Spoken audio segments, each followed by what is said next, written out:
On battlefields, nations are defended. In classrooms, futures are forged.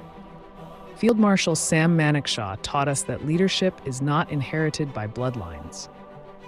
A leader is not the loudest voice, but the one who acts when others hesitate.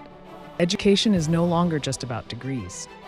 In the end, our survival will not depend on the abundance of information, but on the abundance of leadership.